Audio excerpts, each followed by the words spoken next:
All right. Hello, Maria. Hi. Hi, great to have you. My name is Jari, Salomaa, and this is I'm CEO of Valo.ai. This is the Valo podcast. We're going to be talking to Salesforce community leaders, thought leaders, Salesforce experts, and it's my pleasure to welcome Maria to the show. Welcome. Thank you. Glad to be here. Thank you for inviting. Of course, our pleasure. So you are one of the Salesforce community leaders here in Finland, and would love to hear how did you end up being in the Salesforce ecosystem, and could you tell a little bit about your job and your day job, but also the community you lead? Well, hopefully I can be brief on this. I think I can't. It really started, I think, 2012. So that's where I was working at a startup called Frugo. They are like e-commerce company, and they were using Salesforce. Okay. So that was my first interaction. And then I was in different companies. So I was working in IT. I was studying IT. And after a while, I went to study even more like business administration. And after that, I kind of figured that I'm not into the being on the business side. I want to go back to IT because I had the experience with that. And there was the recruitment program for Salesforce Academy at Saranen, which I applied for, got in. And that's how my kind of career with Salesforce started. I have to be honest, though, it was a bit of a dream of mine, the Salesforce, because I was once at Slush and I saw the stand. You know, it's really beautiful, the wooden, all the plushies there, and I got national park theme with the trees and the yes. I love the nature, so it kind of called me. I was like, oh well, I really want to work at a company like that. I'm not working at Salesforce, just to be clear, but it feels like that actually for the past 7 years that I've been working with Salesforce. And how did I come up with the community? You know, when I started at the Salesforce Academy, we had a person there who was educating us on how to be a Salesforce administrator. So 5-day course by Fluido. And he was running also these communities. And that's when we from Salesforce Academy Group, we went to these events, you know, and found them really valuable because he would go through the recent release, you know, the items there, and there would be practical information. Exactly, and then there would be Salesforce. AI was actually also then a bit of a topic from Salesforce, and the Einstein scoring and things like that. So I kind of saw the benefit. Unfortunately, when the corona hit, then kind of went down, and I think you all moved from Finland. And a few years passed, you know, I'm working and I'm thinking like, where are all these events? I want to go somewhere. So I need to start to arrange them. So that's what kickstarted my kind of Salesforce community leader volunteering, if you will, that I'm doing. That's great. And thank you for doing that. Like, you know, I think we have a interesting situation in San Francisco where also there's a local community group, but it's been on and off, and we're actually hosting a community event in San Francisco next month in August with new organizers. So people come and go, and like, you know, and they change. So I think great that you've taken the lead for organizing the Helsinki events. Could you tell a little bit about your day job? So you've been with Salesforce, you said, about 7 years. So what kind of what daily things you do, and how is Salesforce involved in that? Yeah, so today I'm a IT product owner. So I own Salesforce, several clouds on marketing and sales side. So basically I'm pretty much involved with the development. So if I look a bit back, it's kind of simpler from that perspective. I started as an administrator, but I was on the business side. So I was working a few years being business, basically. Ordering, development, and testing. And key user group management and things like that. And then I went totally on the other side. So I went to be technical. So I was a tech lead for a few years at Norcloud, an IBM company. And there I was leading a team of developers who were then building on Salesforce. And now I think I combined the kind of two. I am still on IT and on technical side. That's where I kind of see my role being more beneficial. But I understand both worlds and roles, if you will. And I try to combine them two together so that the end solution is seamless and exactly what the business needs. Right. So you have like a meetings with the business on a weekly basis and collect requirements and then route those into changes in the marketing and sales environments within your company. Yeah. Basically, you could say it like that. We have also a vendor working with us, so who is actually doing the building actually the solutions. But I'm there to kind of guideline and be there, as a medium, if you will, right, for both. So meaning business, and then we have the vendor who is actually then doing the work. And in my current organization, at least, I'm kind of admin as well. Yeah. So really much.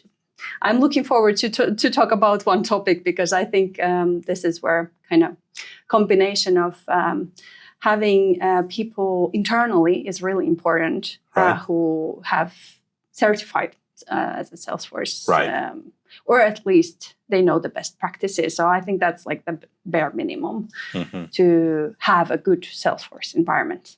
But we actually, this exact issue came up in earlier conversations in this podcast series, how important, like there's a lot of consultants and a lot of partners in the ecosystem, but how important it is to actually have also expertise in your own team.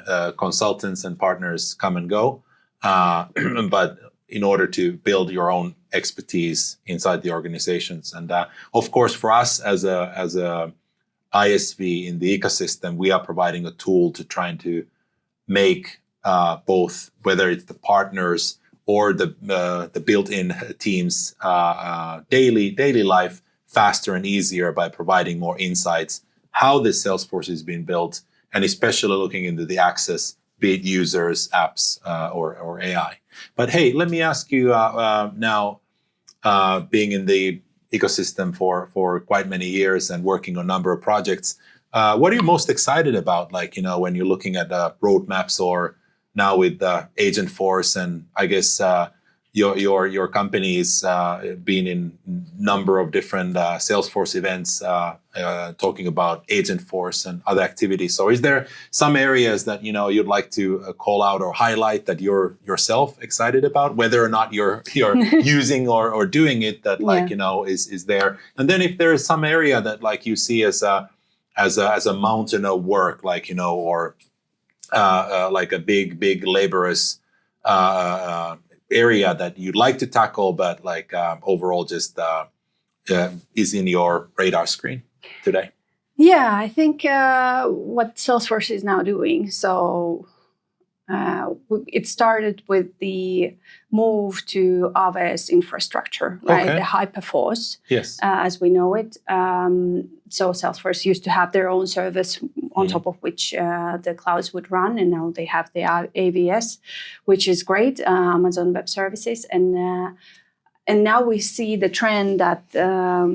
Well, actually, you saw before, even 7 years ago, you would see the person in the middle, and then you would see all the products around it. Right. And then you would think, okay, how this is actually really connecting? But now it is, right? Because these all dots, so we call marketing, we say, Revenue Cloud, right? CPQ, they used to be own products, and they kind of are still. But now Salesforce is bringing them on the platform. So now it is actually on one single circle. Better integrated. Yeah, exactly. And that's where we have the workload, right? So how do we move from these old legacy packaged products to the native products, which is, of course, beneficial in a lot of of course, AI, for example, that's certainly one area which benefits from having the products on one platform.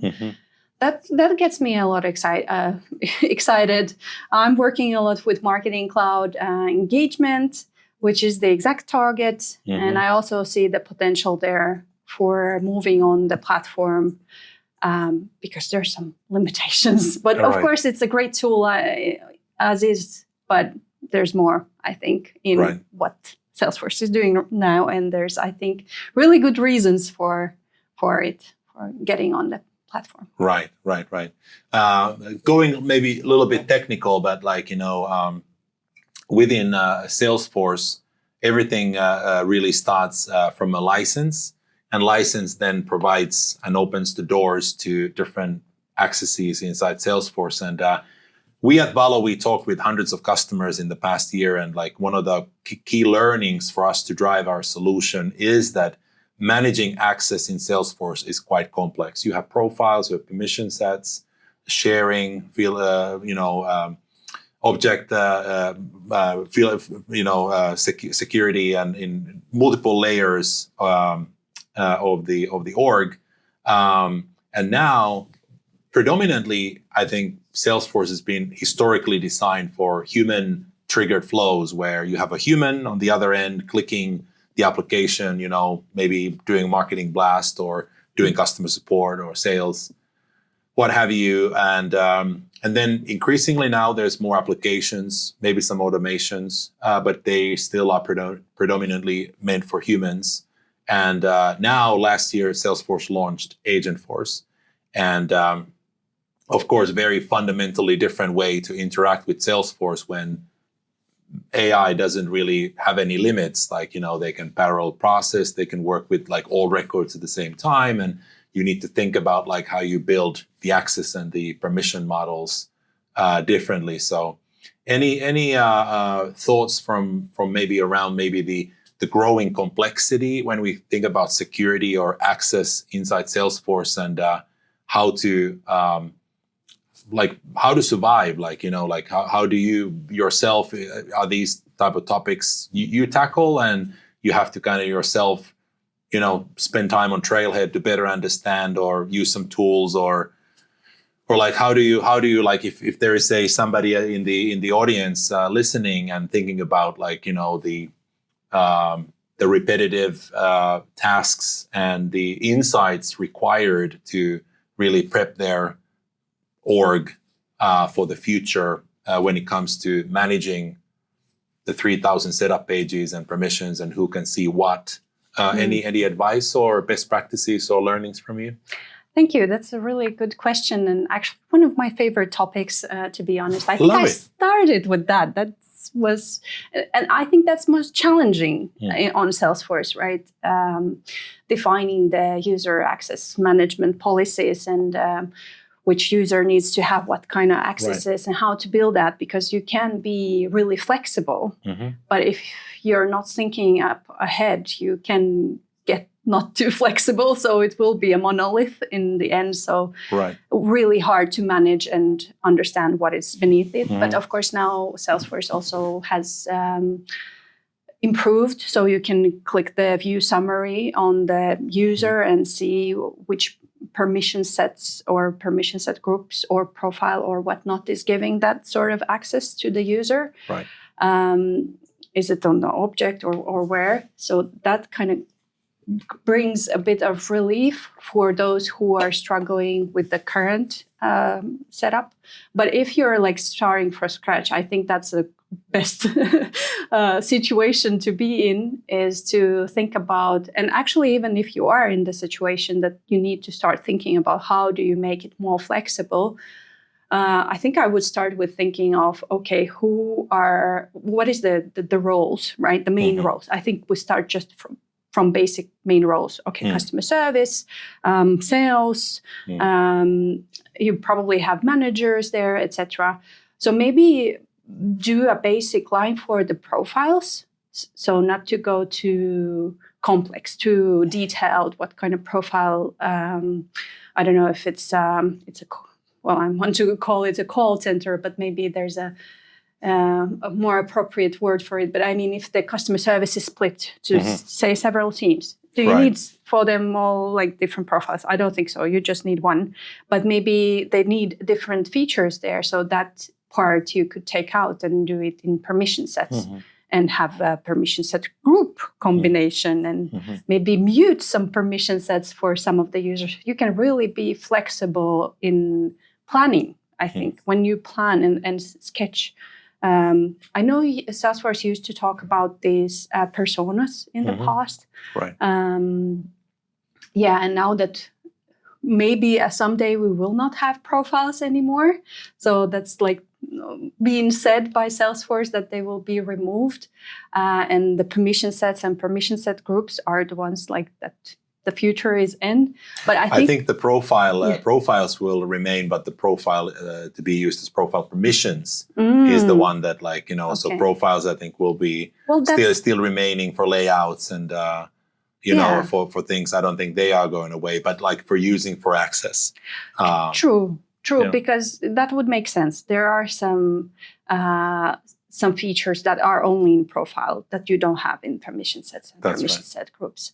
Yeah, so that would make sense, of course. But yeah, what you could combine, but you need to plan, I think. So think through what are the roles, and if there's a manager, maybe add it with a permission set group to that profile. Could I ask a follow-up on that one? So like when we think about that planning that you mentioned, how do you do it? Like, is this then a dialogue between the team leaders, let's say customer service manager, the actual person doing the job, to identify what type of jobs they need to do, and is there some documentation gathered on this? So like, if you've gone through this process, like, could you elaborate a little bit? Is it a collaboration? You're individually, looking at dashboards, or you're going to branch out? Like how you been doing that? Well, that's a great question. And I think as many people you have that many options to do it. Yeah. But I think the best, of course, would be to kind of have an internal review together with the business and what kind of roles there are within different teams. But also, I think we're getting more agile, at least with what I can see. So if we are using AI in our work, I think we're more kind of flexible and having more time, but it also might mean that some teams are very small. So it depends on the team size with which you are going to have the conversation. How big it is, do they have time to go that topic through? I think time is of essence many times in companies. Yes. Yeah, but I would have a business analysis done first. Yeah. I think that's that's the best practice in anything I would, and what I try to implement in my daily work is that we look at the data. We do not make decisions on hunch or, hey, I think it might be this because majority of the data. Yeah, we go and check, hey, let's look at the reports. Let's look at the behavior. And I think you can do that. Of course, it's for the role in the company, for the person who is performing that. I think what companies would benefit from is having like processes defined. You have a process, you have customer service, they do this business process. So then you kind of know, okay, these people are doing this job. They need access to these and these applications. You have the process. You have the permissions set up based on that. And then, of course, when we talk about IT roles, which are technical roles and a bit of a niche, but very important, and when we talk about security especially, they also need to be documented, but I don't think it's that often that we do it. For next support people, or, because there's variation in the company, people come and people leave, I do prefer having documentation. I mean, it doesn't need to be perfect, but something, right? Just write something. If you're developing a new profile or permission, write it down. Like it's not hard at the end of the day. If you have a nice table, just one place, put it in one place, always keep it there, and it will be very much appreciated, I think, and we have also in my company, we have reviews, security reviews. I think those really helpful if you have documentation already in place. It saves time. You know what you have done. But of course, when we look at the Scrum, how do you call it? Not practice, but principles. Yeah, documentation is not part of them, unfortunately. Yeah, right. Yeah. It's kind of an optional thing. So you're underlining the more better the documentation, then your kind of future troubles might go away to a degree when people are wondering what is this and. And again, not maybe perfect, right? Documentation, because it lives, right? It's constantly we're building and developing, and it changes the nature. So that's what I mean by one place. Right. So if you have it in a lot of different, that doesn't make sense really. That doesn't help anyone. But if you are having one space, one specific, I will use Confluence a lot. So we have space and we have specific pages there. So, it's one place where you keep all the integrations, for example. Like integrations is a big topic as well. Like access management really much relates to that. Right. So, I mean, it's really hard in Salesforce to unravel if you have not been in that company before. You just, jump in. Right. Like, what are the integrations there? How is the data being pulled out, and where, and, where are the integration users? Like, which users are used, and things like that. It may take time.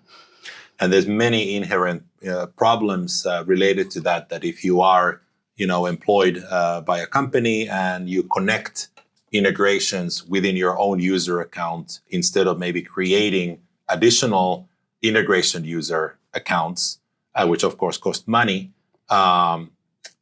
you will then leave and, those integrations that then might be used by others also go away, and it can be quite an interesting situation.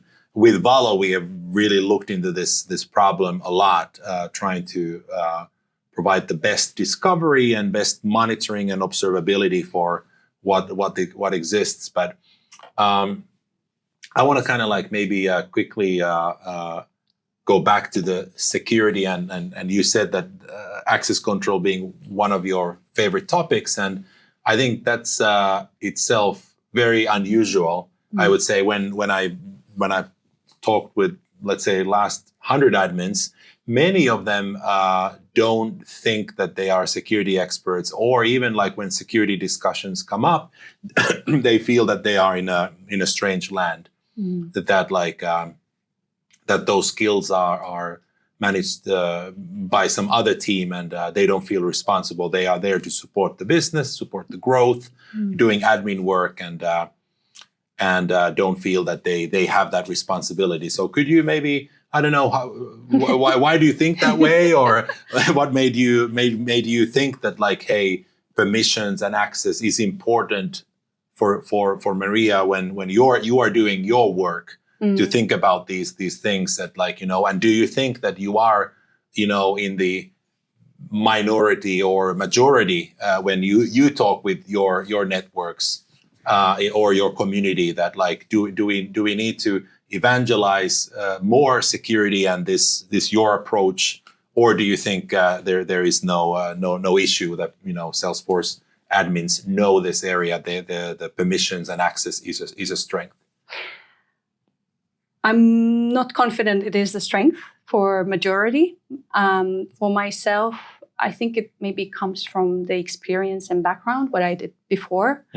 I was managing an app for a few years, which was used in several different companies. And I mean, it kind of came out from experience, I think, this access management. And in that company where I was, they were really struggling with the access management. They had very interesting setup there, and I really wanted to understand what it is.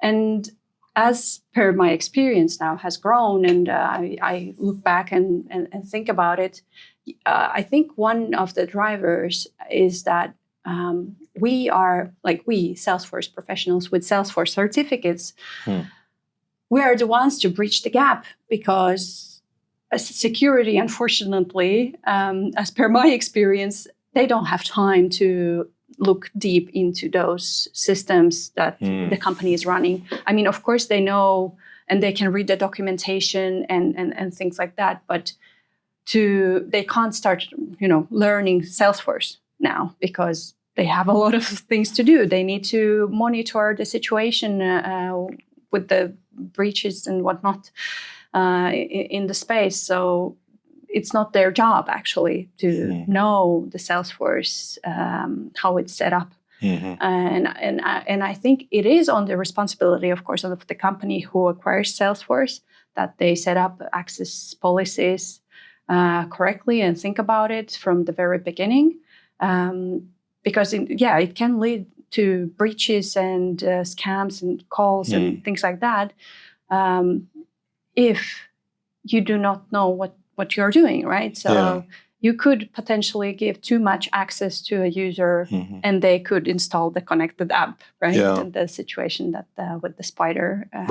Scattered spider, happened. Marks and Spencer and I think Harrods and Qantas and Aflac have been affected by this. So I guess it highlights also that within people that have broad access in Salesforce can be a weak link, especially if you have a very compelling phone call that, perfect English, perfect language appears, hey, we are calling from an IT department. And, and then what I think is that rather than somehow hacking into the system, they're coming from the front door. Yeah. They're just using the system the way it was designed all together.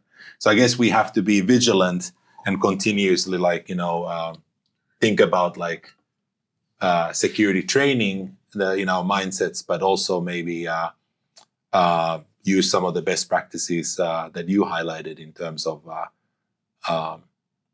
documentation and kind of best practices and having tools to store this information for everybody to use. Yeah, and the principle of least privilege, right? So what does the job require to do those tasks and give based on that those accesses? Do not give a customer service person ability to install a connected app or even go to setup. I think they even shouldn't be able to go to setup. I'm not sure exactly what kind of steps they perform to and what are the the underlying gaps there in their instance, because each instance is unique, as we know, because you can customize Salesforce to your likings.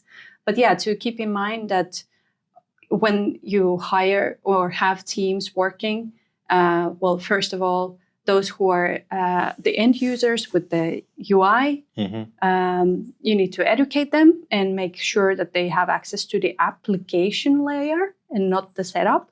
And then you have the system admins who have more access, or maybe some other IT professionals. So how to also control that part of things, because that is also, can be a gap. And like you said, there could be one integration user that is used in many, or what if there's too many, or old one, or whatnot. So well said. Yeah, a lot of potential for exposure. I don't know if you have worked a lot with licenses, but licenses, of course, dictate a lot of access, what you can or can't do in Salesforce. Core license, platform license, identity license, Einstein, and now also these login licenses, consumption-based licenses for Experience Cloud and these community users. Is this an area that you know and you have worked on? And I'm curious on your thoughts that now, I think as we're introducing more apps and AI and moving towards this consumption-based view, I've heard many organizations kind of struggle how to understand actually how many users we really have, and do we have the right license for the right user? Do we have the right permissions and tied to that license? And we have a 38,000 connected users to Valo today on the first half, and I think about 2,200 of those the Valo recommended that don't seem to need, based on their behavior from the first half of the year, to need a core license. They could just benefit from a platform license. That's more than $300,000 a month in savings on average. We don't know exactly how much the customers are paying for Salesforce, but on a rough estimate. So I'm curious on if you have bumped into this licensing and utilization, and do we have the right license type, consumption, should I pay for the login license, or, these kinds of things. And if you have any thoughts, and the growing complexity now of adding AI and other things to that. Well, I have some experience with the platform license, where you have access to account and contacts, but then you don't have access to opportunities or. Right. No, I don't remember if cases were part of that or not, but sales is separate. And then, and then you have the Salesforce license. So there's also the identity license. I think we also had that. And it was actually working pretty well, in the company I was working, we had a development team. So, and they were very eager to develop. So there were always some requests. Can we have that? And you can build on Salesforce a lot of things. So, right. But then if you have out of the box, then you have to kind of trade off that license, right? So where is the line? Right. But I think you are correct, because also in my current job, I think we have similar potential. So, but that's, you have to know what those roles and those specific users are doing. Like, what is their role? We come back to the planning and documentation. And come back to maybe even when was the org set up? Like how long time ago? Because I think the longer it is there, the less knowledge there is about who is there and what they are doing, what is their role. Like, again, the processes. I think the process, right?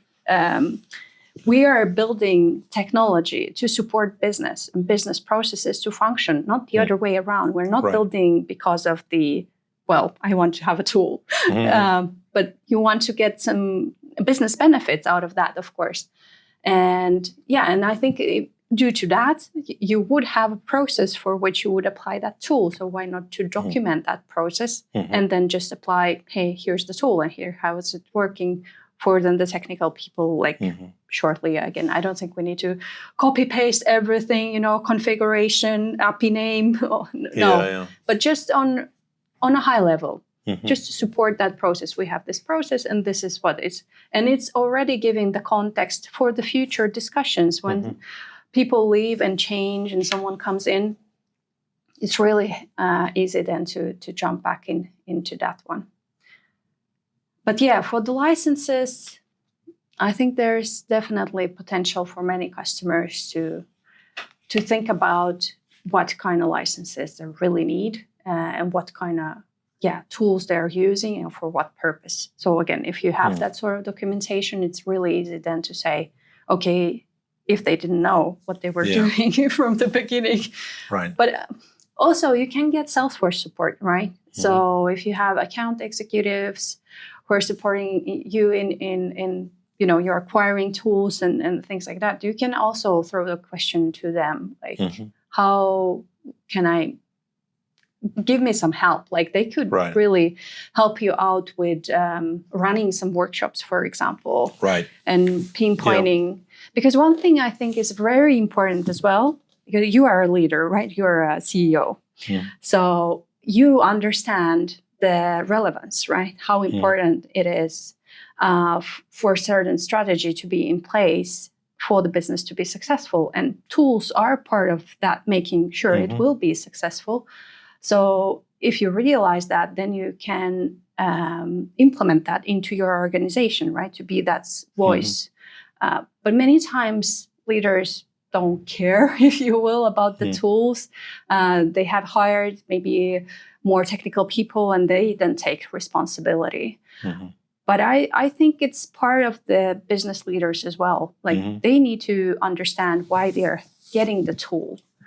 There's your main data. Your customers are there in Salesforce. Like, you're giving access to your most important part of the business, to IT, to customer service. So you need to care, I think, a bit.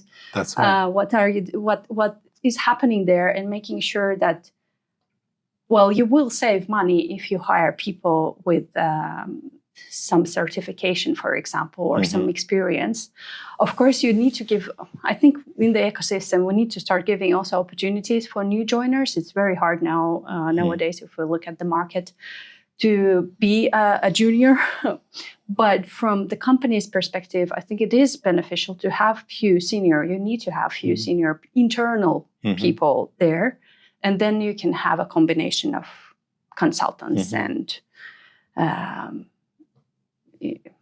whatnot, whatever, whoever you want to have there. Do you think employers could be open to like admin interns, like in a way that you are that junior admin, you don't really know everything yet, but like you're shadowing somebody, you're joining product teams, and you're in the Scrum, and you're observing, you're looking through changes, and understanding and kind of increasing, getting first maybe your toes a little wet, but then like, ankles, and then finally getting into the deeper water as you kind of more doing it, like learning by doing. Because I feel like, when I joined Salesforce 2012, 2013, I had been a Salesforce user. I'd never been an admin. And we were working with Salesforce Shield and number of very technically complex topics around security. And I wanted to quickly get myself at the same level as the customer admins and architects that I'm negotiating with, in terms of like the technical complexity that they're facing with Salesforce security at the time. And the only way I could do that, actually, I figured out I'll volunteer. So Salesforce, luckily, is very community driven and has a lot of different communities. So you can actually, as an employee, volunteer. I volunteered with my kids' school district in San Francisco Unified School District, and I was able to clock hundreds of hours of admin time working in their org as a volunteer admin in order to become better. So that when I'm talking to customers, I actually understand exactly the kind of like the way their shoes feel in their feet. But yeah, I think you as a community leader, I'm wondering, what are your thoughts if you are a new admin?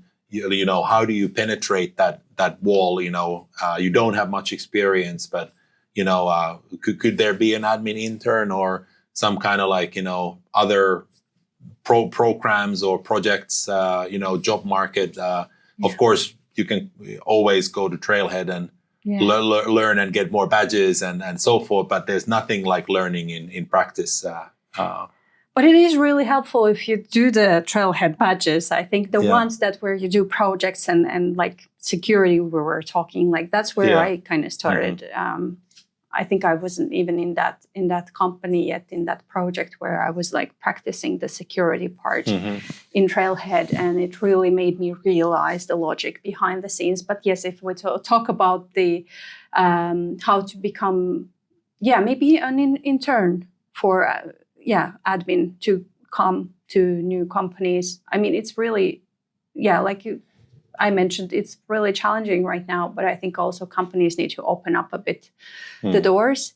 Because in my experience, I was like the one who didn't know, yet, but I was so eager to learn and apply the knowledge that I had from getting the certification and learning and the benefit of having a person who was just learning and has proof that, hey, I have been studying Salesforce, having badges or certificate, is that they most probably have the best practice, at least some sort of best practice, and hopefully they have intention to keep up with that best practice thinking. So keep taking the information from the Trailhead, from the help documentation, because, like we just talked about, many companies take Salesforce and then they just start building something. They don't think about really deeply about the best practices and why the best practices exist, right? Why